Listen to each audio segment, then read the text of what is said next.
C'est parti. Du coup, merci à tous d'être ici ce soir pour parler aventure, avec un sujet qui est peut-être un peu plus sérieux qu'à l'accoutumée, hein, parce qu'on va parler et sonder en profondeur le sujet de l'équipement et de notre comportement d'achat. Et pour ça, on a quand même la chance, l'immense chance, je trouve, d'avoir trois intervenants de super qualité et qui ont plein de choses à nous apprendre et à nous partager. Je vais faire un petit tour de table. On a d'abord Camille Balduc. Elle est spécialiste donc de la question RSE, donc responsabilité sociétale des entreprises. Elle a fait ses armes donc, dans un grand cabinet à Paris sur le sujet de la gestion des déchets, etc., avant de bifurquer en indépendance sur le sujet du textile et de la odeur, qu'elle pratique évidemment, en rejoignant une coopérative d'entrepreneurs basée à Annecy. Camille, alors pour bien la connaître personnellement, c'est un peu Madame Récup. C'est la reine, elle a toujours plein d'idées, comme pour aménager notre coworking avec plein de meubles et tout, avec 3 fois rien. Du coup, c'est plutôt une femme alignée hein, entre son mode de vie et sa vie pro, parce qu'au quotidien, Camille, elle essaye du coup d'accompagner les marques à faire mieux. Et je crois savoir que c'est un peu un défi au quotidien de faire accepter des engagements les plus ambitieux possibles. On a également du coup Fabrice Perrault de Fontenay. Donc sa caméra est cassée, donc vous ne verrez pas son visage, mais heureusement, j'ai trouvé une photo sur le web. C'est l'heureux chef d'entreprise d'un atelier de réparation de matériel outdoor à Chamonix, près de Chamonix.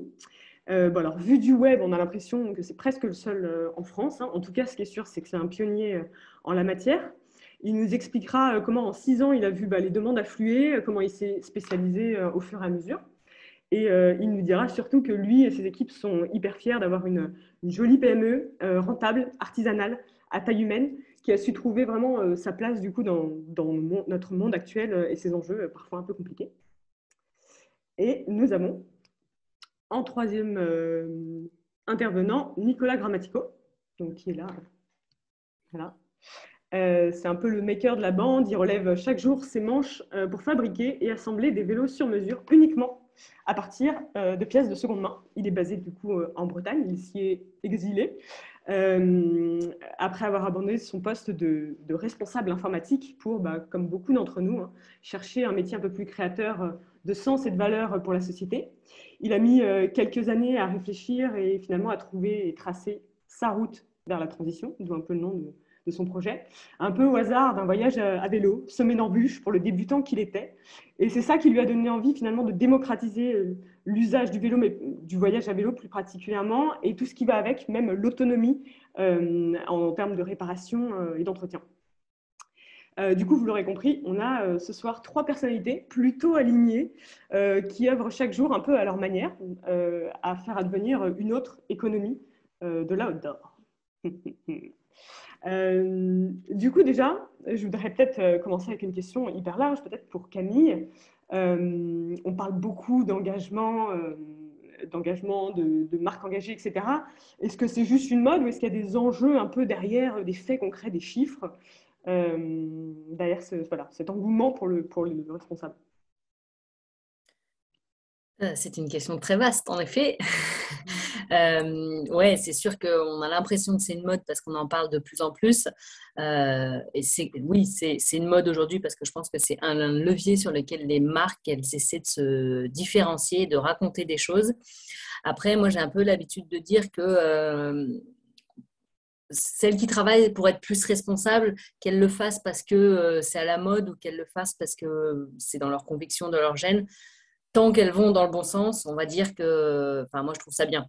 Donc je pense qu'après, ce qu'il faut faire attention, c'est ce qu'elles disent. En fait, il y a un gros gap, et c'est ça un peu, moi, je trouve aujourd'hui l'enjeu dans mon métier, c'est l'écart qu'il peut y avoir entre ce que font les marques et ce qu'elles disent. Et souvent, beaucoup d'entre elles ont des personnes très, très fortes dans les métiers de la communication, et à lire, on a l'impression qu'elles sont un peu parfaites sur le papier. Quand on creuse un petit peu plus, et on va en parler, je pense que ce que je vous encourage à faire pour quand vous serez devenu très aguerri sur comment s'équiper de manière responsable, quand on creuse un peu plus, on se rend compte que parfois, il manque un peu des choses derrière dans le concret. Et c'est là où, pour moi, ça devient du greenwashing et ça devient vraiment, je surfe sur la mode pour attirer de nouveaux clients, mais finalement, pas du tout pour essayer de changer mon business model. Et du coup, aujourd'hui, il y a une nécessité, mais parce que finalement, d'ailleurs, on peut montrer la petite illustration hein, qui est juste après, Raphaël. Il y a une nécessité parce qu'en fait, le marché de l'outdoor a vraiment énormément grossi et je crois est en croissance perpétuelle, plus 5-6% tous les ans. Du coup, c'est presque, bah, c'est une réalité, quoi. C'est pas une lubie, c'est pas une mode, c'est pas, faut-il être décroissant ou pas, c'est pas vraiment un débat, quoi. C'est- il y a vraiment du matériel chaque année qui est produit en plus et on ne sait pas trop quoi en faire après. Ouais, oui, bah, c'est vrai que l'illustration le montre bien. En fait, alors je n'étais pas là en 1953, mais apparemment, on pouvait tout faire avec un anorak et une paire de skis et des bâtons.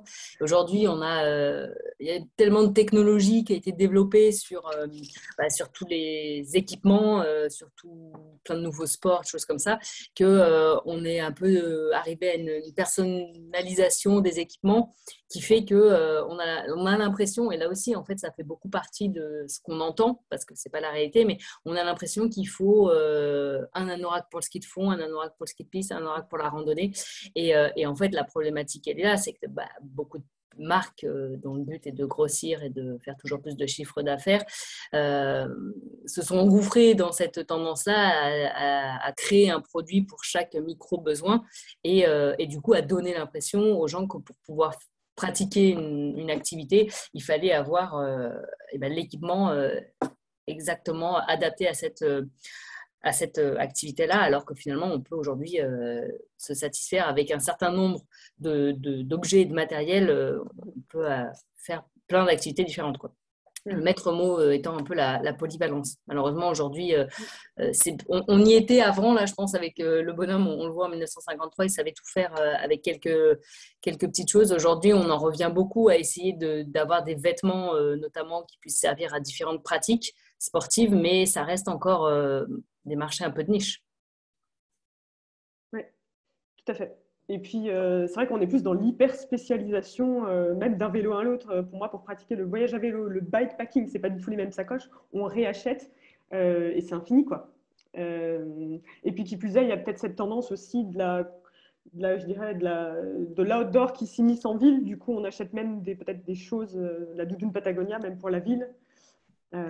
C'est ça, il y a aussi avec l'explosion de toutes les marques outdoor et des pratiques type backpacking ou on va dire entre guillemets la démocratisation de l'outdoor, c'est que finalement tout le matériel et tout l'équipement qui va avec c'est aussi démocratisé et voilà la doudoune, les grosses doudounes là faites pour monter l'Everest, ça devient des modes et maintenant, je dis à Paris parce que j'habite à Paris, mais en ville c'est hyper trendy d'avoir sa grosse doudoune ou d'avoir des doudounes qui sont hyper imperméables, mais c'est pas les trois gouttes de pluie qui tombent à Paris voilà, qui nécessitent ça. Donc il y a aussi un enjeu, effectivement, comme tu dis, Amélie, de, d'avoir un matériel qui est adapté à la pratique qu'on veut en faire et de pas forcément viser toujours le top de la performance pour une pratique qui est la nôtre et qui est plutôt amateur.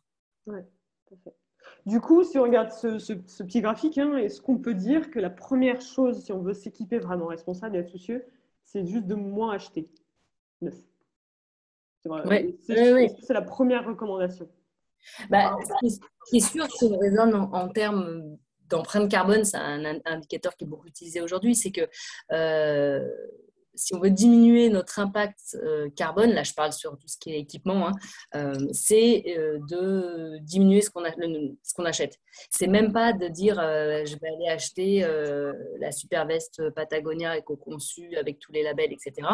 Mais c'est vraiment de diminuer le nombre de vêtements qu'on utilise. Et donc, ça veut dire diminuer donc l'achat neuf, mais ça veut dire donc du coup, en fait, surtout garder le plus longtemps possible euh, ces équipements. Et donc, ça veut dire les entretenir, les faire réparer, etc. Ouais. Et c'est Et là, du coup, il y a l'option aussi, effectivement, c'est d'acheter avant de se dire j'ai pas le matériel, donc ok, je dois l'acheter. Avant de se dire, je vais aller l'acheter neuf, est-ce que je peux pas l'acheter de seconde main? tout à fait. Et du coup, oui, du coup, d'où le discours un peu et la place des entreprises et des marques un peu ambivalent parce que on veut s'aligner, mais en fait, il faudrait moins acheter, donc que ça soit, comme tu le dis, en coton bio ou éco-conçu, en fait, ça reste une incitation à l'achat, quoi. Du coup, oui, comme alternative, tu disais garder plus longtemps, donc ça c'est ce que fait Fabrice, et puis faire passer par la seconde main, acheter de seconde main, c'est ce que fait Nicolas. On va peut-être donner d'abord la parole à Fabrice, donc on ne voit pas la vidéo, mais tu es avec nous, Fabrice. Oui, oui. Du coup, Fabrice, on l'a dit, son atelier s'appelle Green Wolf. Vous pouvez regarder, c'est à côté de Chamonix. C'est super ce qu'il fait. Donc, il fait ça depuis 6 ans. Est-ce que tu peux nous expliquer comment est venue l'idée, comment ça s'est lancé, cette idée d'atelier? L'atelier, au départ, l'idée elle est venue de répondre à un besoin des marques, d'aider les marques à être plus responsables Mhm. et puis de les aider durant la période de garantie à faire de la réparation plutôt que de l'échange. C'est vraiment l'idée première de Green Wolf.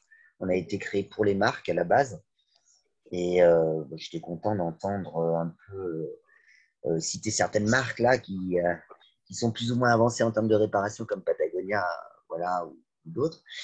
Et effectivement, nous, on avait été choqués du fait que des grosses marques, en fait, pratiquaient l'échange, Ah, jetaient tout ce qui était, en fait, repris en garantie ou détruisaient, en gros, et voilà, et mettaient à la poubelle ces vêtements.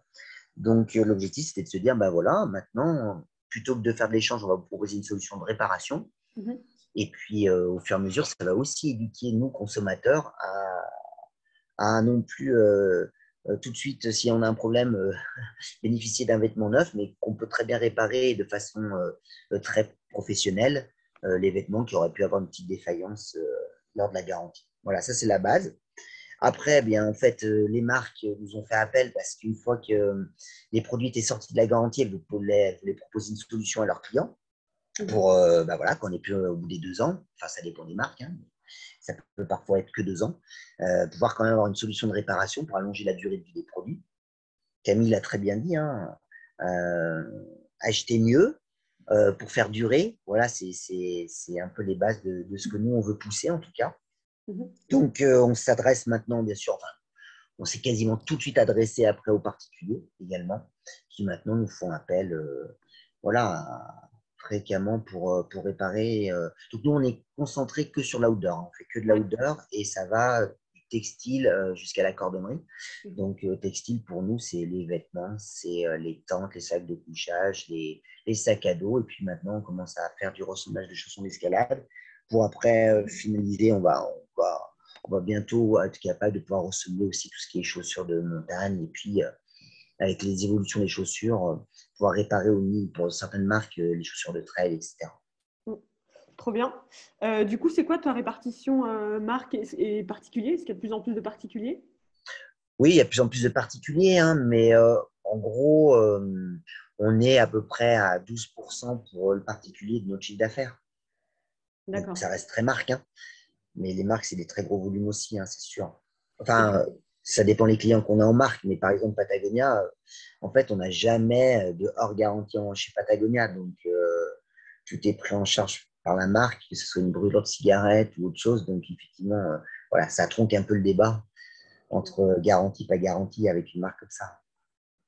Et du coup, on en a discuté un peu en préparant ce webinaire. C'est vrai que c'est super d'avoir des initiatives comme ça, et c'est pareil pour Nicolas, mais il faut pouvoir en vivre et être rentable. C'est une activité qui coûte cher parce que c'est de l'artisanat, enfin, c'est à la main, tu vois, tu as des couturières, etc. Et du coup, tu disais que tu avais de la chance de pouvoir le faire et d'avoir une entreprise rentable parce que spécifiquement les vêtements outdoor coûtent un peu cher et que du coup on a davantage intérêt à les réparer que d'en racheter un neuf, ce qui n'est pas du tout le cas de la fast fashion ou du prêt-à-porter, quoi, où on rachète au lieu de réparer. Ah bah oui, complètement, exactement. Oui, le modèle économique, parce qu'effectivement, nous, on était contents de pouvoir mener une action concrète pour l'environnement, mais en même temps, c'est vrai qu'il faut quand même qu'on mange à la fin du mois. Et effectivement, enfin, nous, on a vite vu, hein, pourquoi l'outdoor? Bon, d'une part, parce qu'on est des passionnés d'outdoor. Ça, voilà, c'est la première des choses. Et deuxièmement, après, parce qu'effectivement, ce sont du matériel qui est relativement onéreux, où il y a une valeur ajoutée qui est assez forte. Et par conséquent, les marques comme nous, particuliers, on est prêt à admettre le prix de la réparation, on va dire. Voilà, on va le dire comme ça. Sur un t-shirt, mais alors, pareil, hein, on parlait des marques. Nous, on a pas mal de marques qui font maintenant du lifestyle, etc. Hein. Un des plus gros exemples quand même là-dessus, elles vont chercher quand même le volume, les marques. Hein, et elles restent des marques quand même qui veulent faire du business. Je fais une petite aparté là. North Face, ce North Face est un très bel exemple de ça. Avant, ils étaient plutôt techniques. Maintenant, en fait, le gros de ce qu'ils font, c'est du matériel, enfin, du vêtement qu'on va voir à Paris, où on en parlait tout à l'heure. Voilà.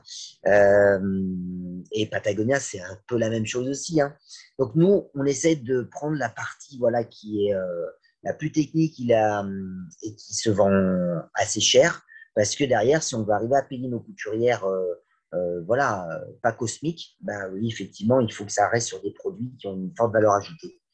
Donc ça, c'est la base. On a essayé de travailler avec Decathlon et c'est hyper compliqué parce qu'on est, enfin, on a le Mountain Store, toute la partie montagne de Decathlon qui est juste à côté de chez nous. Et on a bien vu qu'on se heurtait plein fois. C'est-à-dire que nous, dès qu'on touche un vêtement Decathlon, on dépasse déjà le prix du vêtement Decathlon. Donc voilà, donc eux, ils vont avoir une autre problématique, il faut qu'ils s'y penchent. Hein. Nous, on les aide un peu sur des vêtements les plus haut de gamme qu'ils ont, mais c'est vrai qu'il va falloir qu'ils travaillent eux plus sur l'éco-conception ou sur. Et quand je parle d'éco-conception, c'est s'ils veulent faire de la réparation derrière, c'est étudier comment un vêtement pourrait être facilement réparable pour un changement de vie, pour un truc comme ça. Mais voilà, chaque marque aura sa problématique en fonction effectivement du prix de revient de son produit, quoi. Tout à fait. Du prix de vente même plutôt. Ouais. Du coup, si on regarde la photo, là, j'ai trouvé ça dans vos stories Instagram, c'est impressionnant, hein, la réparation de la doudoune. On n'est pas sur le patch qu'on voit à 20 mètres, là, c'est impeccable, quoi. C'est neuf. Oui, bah alors après, c'est pareil, comme en fait, comme nous, on a été d'abord basé sur la garantie, on ne pouvait pas se permettre de faire du patch à outrance, etc., des grosses pastilles. Donc, tout de suite, on a travaillé sur des techniques qui étaient plus élaborées, bah, plus chères aussi, plus coûteuses. Après, on fait aussi du patch, hein, parce que on a, suivant le budget qu'on a, et puis suivant aussi l'âge du vêtement, parfois, il y a des personnes qui nous redemandent quand même de faire du patch. On précise aussi que ce n'est pas une solution durable, hein, que ça peut se décoller le patch à un moment donné. Mais sinon, nous, on est plutôt sur oui, de la réparation qui est plus durable, plus qualitative, mais aussi, ben oui, effectivement, qui sera un peu plus cher. Ok. Et donc, tu penses, toi, que le réflexe, bah, c'est vrai que tu es à Chamonix, il faut aussi envoyer son produit si on n'habite pas près de chez toi, etc. Ça serait bien qu'il y en ait un peu partout en France, quoi. Est-ce que tu penses que c'est parce qu'on n'a pas le réflexe? Typiquement, tu vois, j'ai vu sur ton site où tu marquais on fait les velcro, etc. Bah, moi, j'ai même fait changer 2 fois les velcro de mon coupe-vent. En fait, il y a peut-être déjà, c'est peut-être parce qu'on n'y pense pas, mais sur des petites réparations, alors pas aussi techniques que la doudoune, j'entends bien, mais sur des petits trucs, on pourrait très bien reprendre le réflexe, nous, qu'on n'a pas, hein, quand on est trentenaire et tout, d'aller chez le petit couturier en bas de chez nous pour qu'il nous aide à réparer un petit peu sur les petits accros faciles. Oui, alors, bon, non, alors ça, mais c'est très clair même. Je dirais que, en fait, déjà, la première chose parfois, alors, bon, quand c'est en garantie, c'est autre chose. Là, vous n'aurez pas trop de choix. Parce que la question, elle est très bonne. Là. Ce qu'on utilise pour faire les réparations, en fait, ce sont les marques qui nous les fournissent. Voilà, la plupart du D'accord. temps. Donc, quand c'est en garantie, comme on va avoir le même tissu, le même nanana, voilà, il n'y a pas trop de choix. C'est pour ça que les marques, elles multiplient pas les centres de réparation partout en France, etc. Parce que c'est un problème de logistique, bien sûr aussi de qualité, pour être sûr d'avoir tout le temps la même qualité. Bon, enfin voilà. Mais vous, en tant que particulier, la première chose à faire, si vous savez que c'est pas trop technique, c'est d'aller voir une couturière locale. Hein. Je veux dire, il n'y a pas besoin de nous l'envoyer chez nous pour aller parfois réparer, je sais pas moi, par exemple, recoudre un petit velcro, faire une petite couture, un truc comme ça.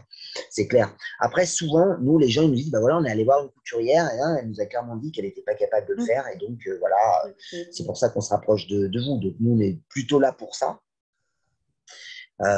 Ensuite, bien sûr qu'on peut essayer de voir, nous, notre souhait, mais je ne sais pas si c'est réellement réalisable.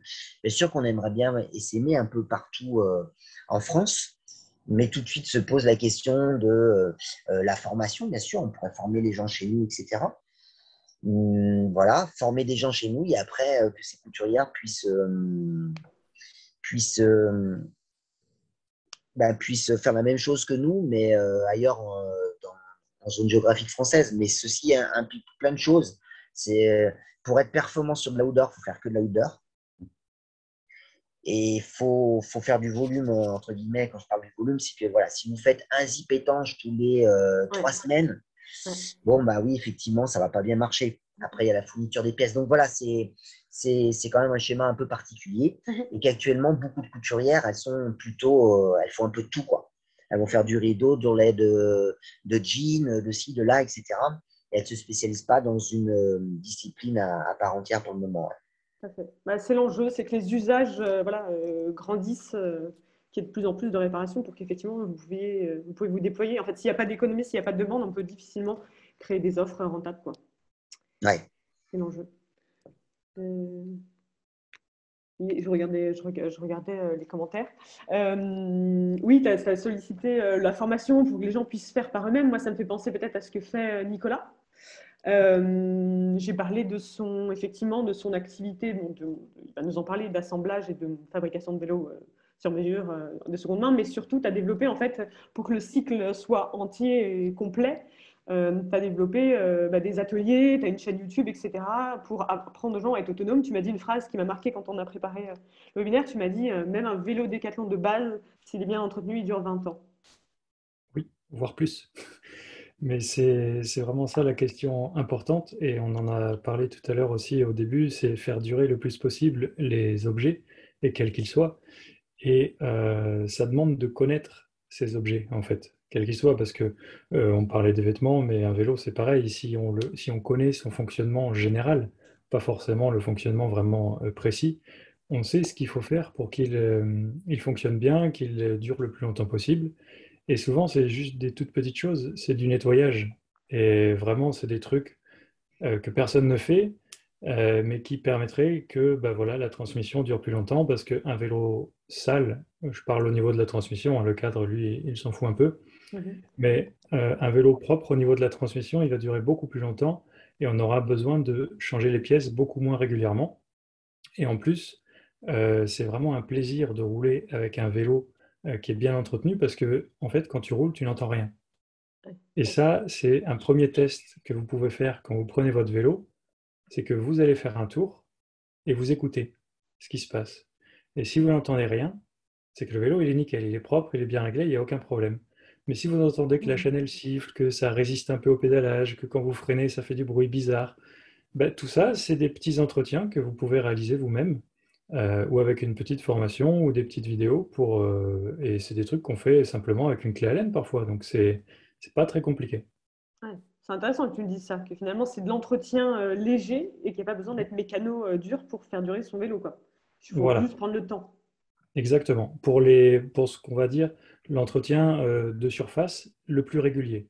Parce que ce qui est recommandé pour un vélo, c'est quand même de le démonter à peu près entièrement une fois par an, en fonction voilà, de l'usage qu'on en a, évidemment. Mais si on a un usage régulier, par exemple en vélo taf pour aller au travail tous les jours, bah, ça peut être intéressant de le démonter une fois par an pour vérifier l'état des roulements, s'il y a toujours de la graisse, de quelle couleur est la graisse et tout ça, quoi. Et ça, il faut une formation un peu plus poussée que nettoyer sa chaîne et la rehuiler, effectivement, comme j'ai vu dans les commentaires. Paraffine. Olivier. Non, non, non. Enfin, il y a différents types d'huile, mais pour l'instant, moi, je préconise l'huile minérale, mais il est aussi possible, j'ai entendu des gens utiliser de l'huile végétale, mais j'ai pas encore testé, donc pour l'instant, voilà, je ne sais pas si c'est aussi efficace.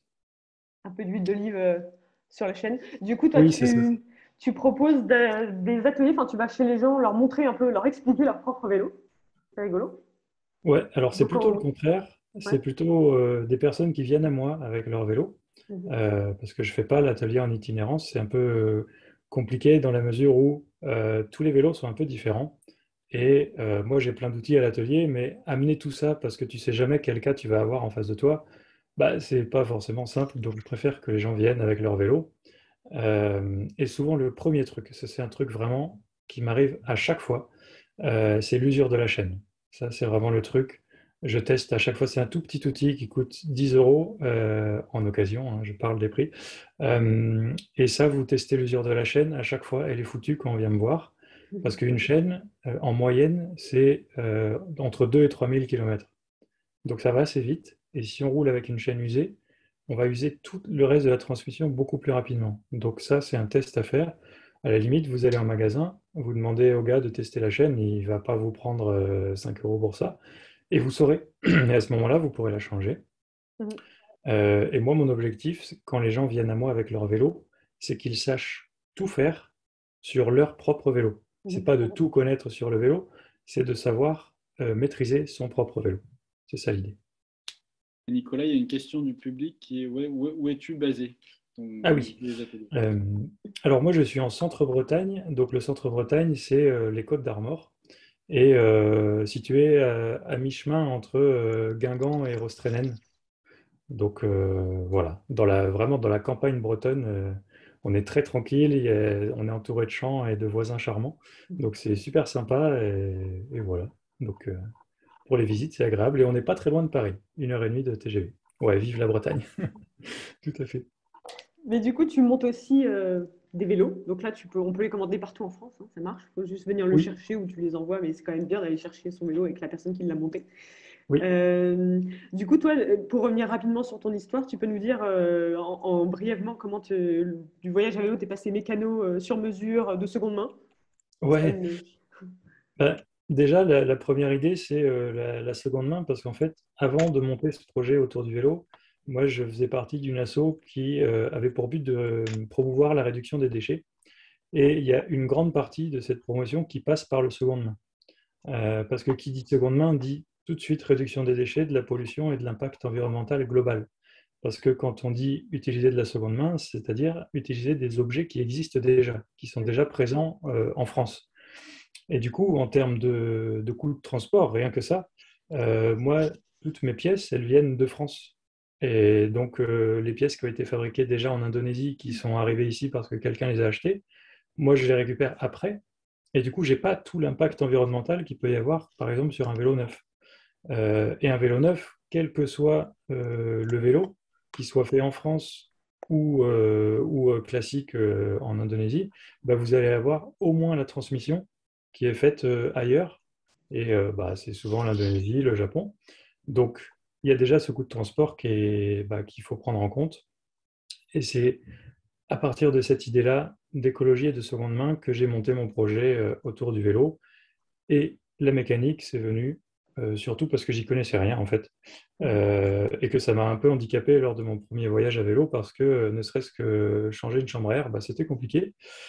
Et c'est des trucs vraiment basiques que quand on est en voyage à vélo, on a besoin de savoir régler un dérailleur, changer ses patins de frein, enfin, des tout petits trucs qui sont de l'usure qui arrivent au bout des kilomètres, quoi. Et ça m'embêtait de ne pas savoir, donc j'ai commencé à apprendre pour moi. Et ensuite, comme dans ma jeunesse, j'ai toujours voulu être prof, mais je ne savais pas de quoi.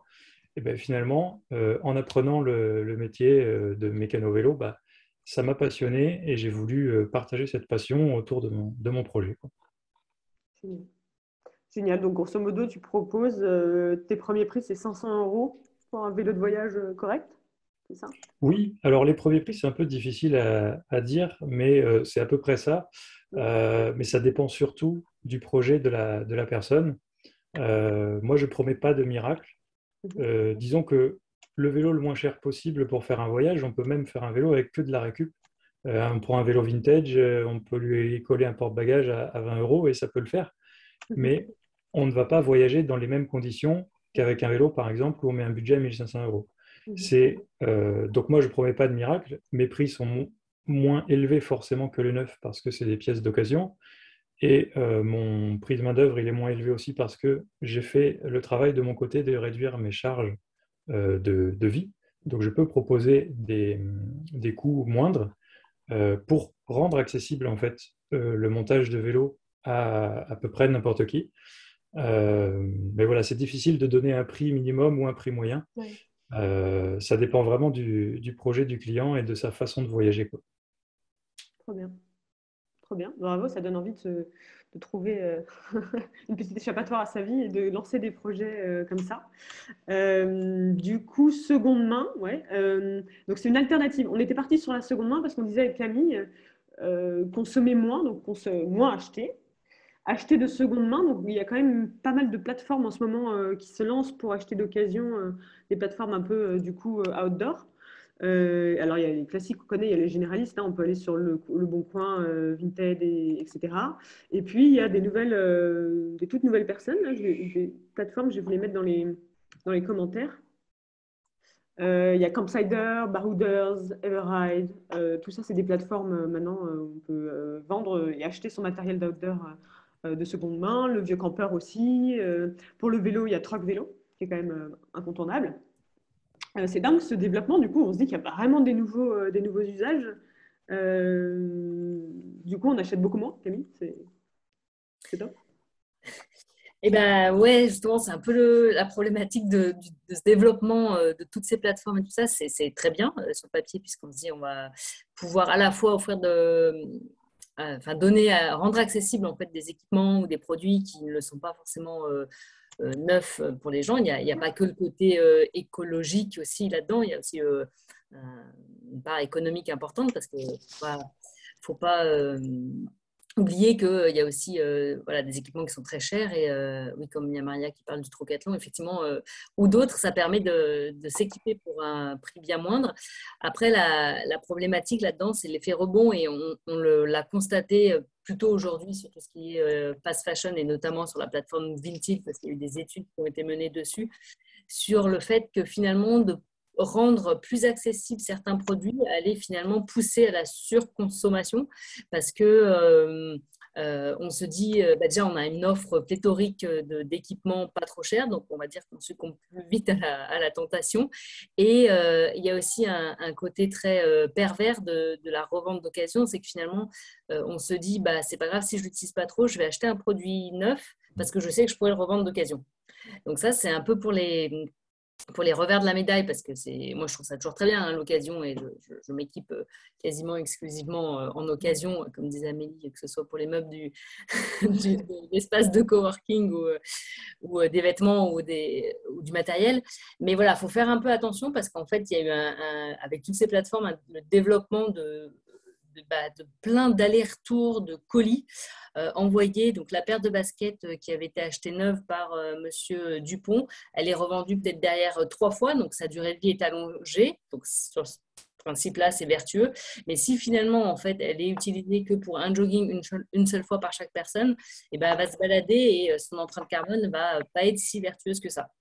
Donc on le voit beaucoup plus, je pense, aujourd'hui sur tout ce qui est produits, vêtements, lifestyle que peut-être que outdoor, mais moi j'ai l'impression et avec les dernières plateformes là, qui sont apparues que ça prend un peu que l'outdoor prend le même chemin finalement, prend la voie de la fast fashion quoi. Donc voilà, je pense qu'il faut bien faire attention qu'en disant je vais acheter de seconde main, donc ça y est, je me dédouane parce que je fais un geste écologique et je n'achète pas un produit neuf. Oui, après attention, si vous le faites tous les jours, finalement, il n'y a plus cette vertu écologique.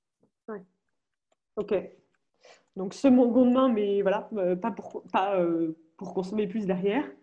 Et il y avait aussi l'option du coup garder ses vêtements effectivement plus longtemps, les entretenir, que ce soit le vélo, la réparation avec Fabien. Ouais. Il y a aussi l'option aussi d'acheter de qualité, d'investir dans des vêtements voilà, peut-être un peu plus chers à l'achat, mais qui sont de bonne qualité et qui vont durer. Du coup, si on décide quand même, là c'était toutes les alternatives, mais on décide quand même d'acheter. J'ai envie de m'acheter mon premier, je sais pas, mon premier veste Gore-Tex, que sais-je. On est un peu perdu. Enfin, tu vois, dans tous les engagements, est-ce qu'il faut que j'achète un coton bio? Est-ce que éco-conçu c'est cool? Est-ce qu'il faut un label? On s'y perd quoi? Qu'est-ce qu'on regarde? Ouais, alors on s'y perd, c'est clair. On parle souvent de la jungle des labels. Je pense que c'est pire que la jungle amazonienne. Je suis jamais allée en Amazonie, mais en fait, il y en a un peu dans tous les sens. Aujourd'hui, les labels, on en a mis certains là à l'écran qui sont, on va dire, les plus connus. Il y en a vraiment plein d'autres. On les a rangés par matière. C'est des labels qui sont quand même robustes et les marques qui communiquent sur ces produits, ont été récupérer les certificats, que ce soit sur la matière, sur le produit, sur toute la chaîne de fabrication du vêtement. Et donc, c'est quelque chose en quoi on peut avoir confiance. Après, comme tu l'as bien dit en intro, acheter en fait un produit qui est conçu, c'est moins mal, on va dire, mais ça reste aussi un produit qui a des impacts. Souvent, alors moi je travaille plutôt, je suis du côté marque ou entreprise. Quand on accompagne les entreprises, elles nous disent ah non, mais nous on va faire une nouvelle gamme, ça va être qu'une gamme entre guillemets verte ou des produits co-conçus. Bah, certes, c'est mieux de faire des produits co-conçus que des produits qui ne le seraient pas, mais en revanche, si c'est pour rajouter une gamme supplémentaire, j'en reviens à ce que je disais au début, ça fera finalement toujours plus de produits mis sur le marché. Donc, encore une fois, le maître mot, c'est sobriété, sobriété. Après, voilà, on a le droit d'avoir envie de s'acheter des fois des choses neuves, il n'y a pas de souci avec ça. Effectivement, on peut aller chercher du coup un peu d'informations sur les matières qui sont utilisées. Donc là, aujourd'hui, et notamment les marques de l'outdoor qui sont globalement assez avancées sur ces sujets parce que par le passé, elles se sont un peu fait tacler, notamment par les marques de sport, surtout par Greenpeace. C'est par une campagne qui a été assez connue en 2011, en gros, suite à différentes découvertes qu'il y avait des effluents d'usines de fabrication qui étaient reversés directement dans les rivières ou évidemment aussi beaucoup de travail d'enfants ou de personnes très mal rémunérées. Il y a eu des scandales comme ça. Greenpeace, ils ont fait une campagne pour forcer en fait toutes ces industries du sport et de l'outdoor à prendre des mesures pour réduire drastiquement leur impact environnemental. Et donc, c'est pour ça qu'aujourd'hui, ces marques-là sont un petit peu plus avancées. Mais maintenant, la fast fashion en a pris le pas aussi. Enfin, on a tous les jours des scandales dans l'industrie de la fast fashion. Donc voilà, il y a des labels. Ce qui est important, moi je trouve aussi, en dehors des labels qui sont vraiment sur le produit, c'est d'aller chercher un petit peu de l'information sur que fait la marque au quotidien et d'aller voir qu'est-ce qu'il y a juste derrière son slogan de on s'engage pour ci ou pour ça, d'aller un petit peu creuser quelles ont été les actions mises en place. Et un truc que je trouve intéressant à regarder, c'est est-ce que la marque a vraiment mesurer en fait son impact. Alors ça peut être son impact carbone, donc évidemment il y a beaucoup de marques qui le font aujourd'hui en mesurant leur empreinte carbone. Est-ce qu'elle a réalisé un bilan carbone? Est-ce qu'elle le publie? Moi j'ai accompagné avec Fago, donc je sais que je peux en parler, il y en a plein d'autres, mais qui publient vraiment leur rapport bilan carbone en l'état. Donc on peut se rendre compte d'où sont les impacts, qu'est-ce qu'ils ont mis en œuvre aussi pour les réduire. Il y a toutes les marques qui font, et ça dans l'outdoor, il y en a beaucoup qui font des analyses de cycle de vie. Donc, l'analyse de cycle de vie, c'est une analyse qui permet de mesurer les impacts environnementaux d'un produit sur chacune des étapes de son cycle de vie et du coup, et sur tout un tas d'indicateurs. En gros, il y a évidemment l'effet de serre dedans, mais aussi la conso d'eau. Il y a des trucs très pointus comme l'acidification de l'air, la diminution de la couche d'ozone, etc.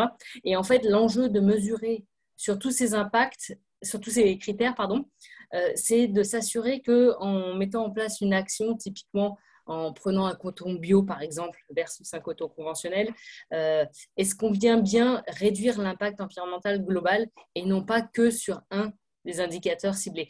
Et c'est ça la difficulté aujourd'hui, c'est que si on voulait vraiment analyser correctement deux produits ou les comparer, lequel est le mieux en termes d'un point de vue environnemental, il faudrait avoir ce qu'on appelle donc dans le jargon des ACV, des analyses de cycle de vie, qui disent sur l'empreinte carbone, celui-là, il est à temps, sur l'eau, il est à temps, etc. Bon, malheureusement, aujourd'hui, ce n'est pas possible, ce n'est pas à la portée de tout le monde de réaliser ces calculs-là. Je fais une petite parenthèse, c'est un petit peu l'enjeu pour si certains d'entre vous ont entendu de l'affichage environnemental qui existe déjà sur certains produits et qui devrait exister prochainement sur le textile. Donc peut-être bien sûr, je ne sais pas si vous l'avez déjà vu, mais chez Decathlon par exemple, ils ont pratiquement tous leurs produits, je pense aujourd'hui, où il y a des notes dessus, A, B, C, D, E, et c'est des notes qui sont issues de calculs d'analyse de cycle de vie comme ça. Donc, ça va venir, on va pouvoir être en mesure de comparer les produits les uns avec les autres. Aujourd'hui, ce n'est pas le cas. Du coup, moi, ce que je recommande, c'est d'aller creuser, est-ce que l'impact fait quand même, est-ce que la marque, fait quand même de la mesure de son empreinte carbone, de ses produits donc par la CV.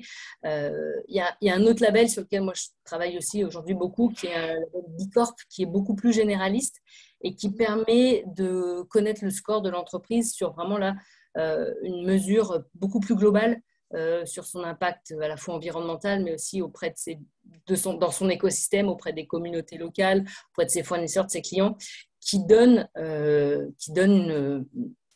un bon diagnostic, quoi. C'est un état des lieux de ce que l'entreprise fait. Ouais.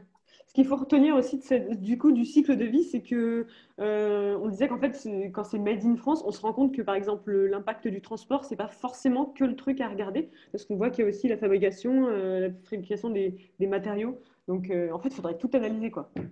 Ouais, bah, effectivement, je ne suis pas rentrée dans le détail là du graphique, mais on voit que les deux étapes qui sont les plus prégnantes, en fait, c'est les deux premières, c'est celle de la fabrication de la fibre. Donc, en fait, pour le coton, c'est la culture du coton. Pour le cuir, par exemple, c'est l'élevage bovin. Et de la fabrication du tissu. Et ce n'est pas le transport. Donc, quand on dit un produit fait en Chine, ah là là, son impact, il est horrible parce qu'il vient de Chine pour être vendu en France. Ben non, en fait, ce n'est pas nécessairement le transport qui engendre ça. L'enjeu, effectivement, comme tu dis, Amélie, c'est les matières. Quelles matières on choisit? Donc, c'est là où on va pouvoir après se référer aux différents labels pour essayer de choisir des matières qui sont plus responsables. Mais après, il y a effectivement aussi le lieu de production qui est important. Aujourd'hui, bon, sans rentrer dans le détail, c'est ce qu'on appelle le mix énergétique, mais les vêtements, ils sont fabriqués dans des usines qui, en tout cas là je parle du textile, qui consomment, c'est des machines qui consomment majoritairement de l'électricité. Et en Chine, il faut savoir que l'électricité, elle provient essentiellement de centrales thermiques à charbon. Donc l'impact carbone, il est bien plus élevé. Donc c'est en ça où on a tendance à dire qu'en Chine, l'impact d'un produit sera plus important qu'en Europe. C'est aussi l'électricité en Chine provient beaucoup du charbon. Ouais, donc c'est vraiment, en fait, tout est entremêlé, quoi. C'est vraiment très complexe, quoi. Oui, c'est pour ça que pour avoir de l'information très précise, ça demande des études approfondies. C'est pas toujours, les marques ne le font pas toujours de manière aussi pointue. Et donc, évidemment, pour un consommateur qui n'est pas forcément averti de tous ces sujets, c'est hyper complexe d'aller chercher l'information. Camille, juste, j'aimerais rebondir sur Fabrice. En fait, je pense qu'il est hyper compliqué pour tout un chacun de pouvoir savoir et dire « Ah, ce produit, il est mieux qu'un autre ». Parce qu'effectivement, on a parlé, ils peuvent être labellisés, etc. Mais au final, la fibre qu'ils utilisent, elle est peut-être au niveau de l'analyse de cycle de vie plus polluante qu'une autre fibre qui serait peut-être, elle, pas certifiée ou je ne sais pas quoi. En fait, c'est hyper complexe. Et je pense que, effectivement, l'analyse de vie, les ACV, ce serait le top du top. Mais bon, c'est à ce qu'on en est pour tout, chaque produit, c'est quasiment impossible. Mais après, voilà, je pense qu'à un moment donné, quand on est consommateur et qu'on sait que, effectivement, c'est en achetant le moins possible et en faisant durer qu'on aura le moins d'impact, je pense que c'est déjà ce qu'il faut retenir de plus important dans tout ça. Alors, bien sûr, si vous êtes sûr d'acheter un t-shirt qui est en coton, bah, bien sûr, là, il n'y a pas photo. Si vous voulez du coton, choisissez plutôt du coton bio et puis labellisé, etc. Mais c'est vrai que parfois, en voulant essayer de comparer, on se noie dans tellement de données qu'on se trouve perdu et on se dit « Ouh là là, mais je ne sais plus quoi faire ». Donc, après, il faut revenir à des choses assez simples, au final. Soyons sobres dans notre consommation, faisons durer. Et c'est déjà pas mal, tout ça. Bien, t'as bien résumé. Mais c'est vrai que c'était intéressant. Là, c'était parce qu'on avait 1 heure, donc c'était intéressant de creuser un peu et de comprendre la complexité des enjeux Ah non, mais derrière. complètement. Mais ouais, en fait, le message tout simple, c'est sobriété, quoi. Non, mais je voulais en revenir parce que c'est ce que disait Camille, c'est complètement juste. Je veux dire, il y a plein d'entreprises qui font des efforts avec ça, mais on s'y perd ou tout ça. Et simplement par rapport aux marques de l'outdoor en textile, simplement, vous avez des grandes marques qui communiquent super bien sur tout ce qu'elles font environnementalement parlant. Et puis, il y en a d'autres qui communiquent moins, mais qui sont en fait largement meilleures. Plus vous avez une gamme textile étendue, au final, moins normalement vous êtes bon environnementalement. Même si vous mettez plein de choses en avant, vous allez aider les saumons à vie ou je ne sais pas quoi, je dis n'importe quoi. Voilà. Et au final, il y a des marques qui ont des gammes qui sont tenues depuis 15 ans peut-être. C'est les mêmes lignes, enfin, les mêmes noms de produits. Ça n'a pas évolué. Il y a les couleurs qui changent, mais elles ont une gamme restreinte de couleurs. Elles ont une gamme restreinte de fournitures. Et tout ça, c'est des efforts, on ne s'en rend pas compte. au final quand on est acheteur. Et pourtant, c'est hyper important parce que elles ne démultiplient pas leurs fournisseurs, leurs achats de partout, etc. Elles ont su travailler avec des entreprises qui ont sûrement fait évoluer, moi j'espère, aussi leur façon de faire pour être plus environnementalement bonne. Donc voilà, c'est des choses qui sont importantes aussi à savoir. Euh, Nous, on travaille avec une marque qui est moins connue que certaines, mais qui a une gamme assez courte. Les couleurs reviennent, c'est juste les motifs qui changent, la taille du produit, etc., et les emplacements de couleurs. Et environnementalement parlant, elle est très très bonne. Voilà. Ok. Ben, c'est vrai qu'on avait discuté de ça avec Camille. On prenait l'exemple de Patagonia qui est quand même souvent affiché comme la marque vraiment par excellence parce qu'il est vrai qu'elle dépense quand même beaucoup d'argent dans de la communication pour boycotter, pour informer, faire des docus, etc. Donc elle investit quand même massivement, je dirais, pour informer et faire évoluer ça ou pour lancer des petits îlots de réparation, etc. Donc hyper innovante en la matière. Et Camille me disait, bah, oui, mais elle a quand même. Par ailleurs, ça dépend comment on regarde.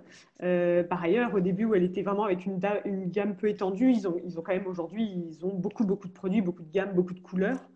Et ils ont presque perdu un peu cet ADN de minimalisme, sobriété, quoi. Qui est le cœur, en fait, de l'engagement, si je comprends bien. Ah, complètement, oui.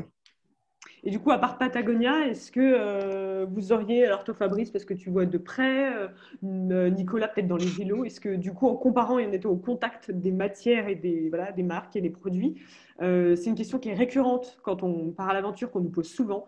Moi, à part dire Patagonia et Vaud, après je suis là, je ne sais plus trop.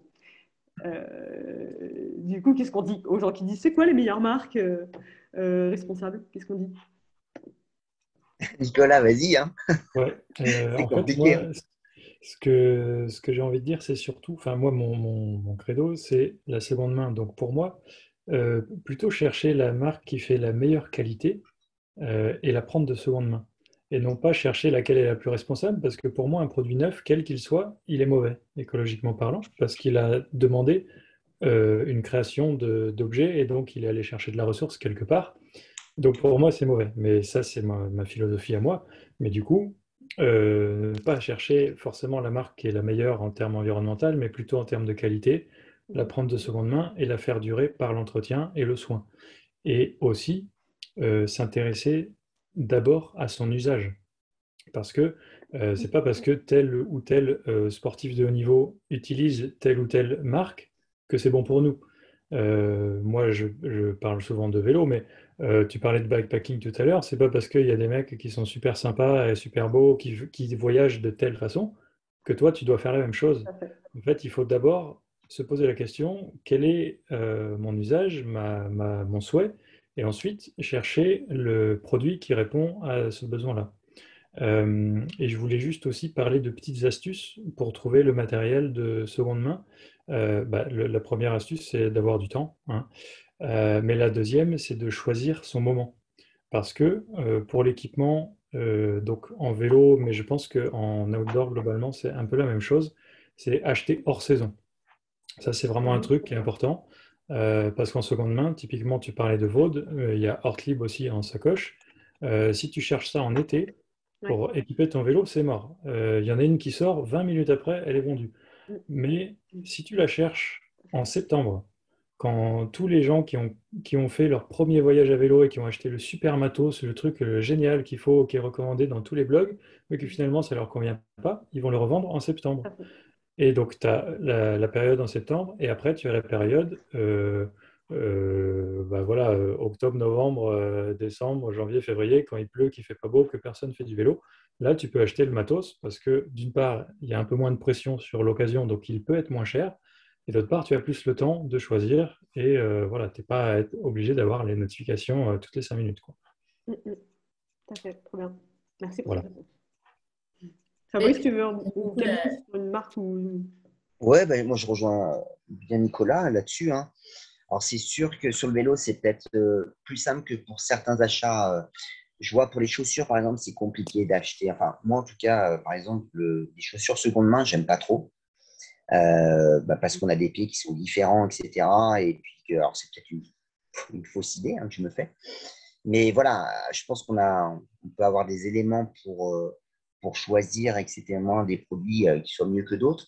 Et puis, comme on disait, et Nicolas l'a très bien dit, je pense qu'en fait, parfois, faut un peu se prendre par la main pour dire non, non, j'ai pas besoin de ça, et donc j'ai pas besoin d'acheter ça. Et il y a peut-être d'autres moyens, parce que là, on a parlé de la seconde main, mais il y a aussi la location. Faut pas oublier non plus que, je sais pas, si n'importe quoi, si vous partez faire de l'alpinisme et que vous en faites quasiment jamais, etc., c'est peut-être pas la peine d'acheter sa paire de crampons, si ça peut se louer. Et donc, mais même pour d'autres choses, il y a plein de. Enfin, moi, je connais Bivouac Location notamment qui loue du matos quand on veut faire des mini-expés, on va dire, etc. Donc, on n'a pas besoin de tout acheter non plus. Voilà, on peut louer. Et puis, bien sûr, effectivement, c'est bien se poser la bonne question. Est-ce que j'en ai vraiment besoin? C'est sûr, c'est hyper important. C'est vrai qu'on n'a pas évoqué la location. Il y a Decathlon qui s'est mis, je crois, l'été dernier pour les tentes, duvets et tapis de sable, me semble-t-il. J'ai vu Pictures Clothing qui commence à louer son matériel. Donc pareil, ça émerge quand même. C'est des usages qui émergent. Et puis il y a aussi le prêt. En fait, le plus simple, on n'a pas évoqué, le prêt entre amis, quoi. Oh, ben voilà, très Le bien. nombre de fois où Ouais. j'ai prêté mes sacoches Ortlieb à tout le monde pour qu'ils s'essayent au voyage à vélo, un nombre incalculable de fois. Elles sont increvables, les sacoches Ortlieb. Ça se prête, ça se lave, et puis voilà, quoi. Ah ben ça, c'est encore mieux le prêt, ouais. Oui, parce que alors, la location, ça a du bon et du mauvais aussi. Ouais, Moi, je ne c'est sais ça pas le si plus, Camille, ouais. elle a des données là-dessus, mais la location de vêtements, par exemple, quand c'est fait par des marques, etc., il faut savoir que ça va être obligatoirement lavé après chaque usage. Il y a du transport aussi. Et alors moi, je n'ai pas d'idée préconçue là-dessus, mais je sais, voilà, ça c'est peut-être le point négatif de la location textile. Et je ne connais pas l'impact voilà, de cette partie-là de lavage, etc., sur, le bilan, on va dire, environnemental de cet aspect location. Non, enfin, j'ai pas d'infos non plus là-dessus. Effectivement, comme disait Amélie, il y a Picture qui le fait sur du vêtement, et ça, c'est un peu plus rare que sur du matériel. Donc, à voir, ils testent, ils ne savent pas non plus si ça va être plus impactant ou pas, parce que, comme tu le dis, il y a cet aspect lavage, et puis il faut se rendre sur le lieu de la location, etc., ramener le vêtement. Il n'y a pas de solution miracle. Après, je suis assez d'accord avec ce que dit Amélie.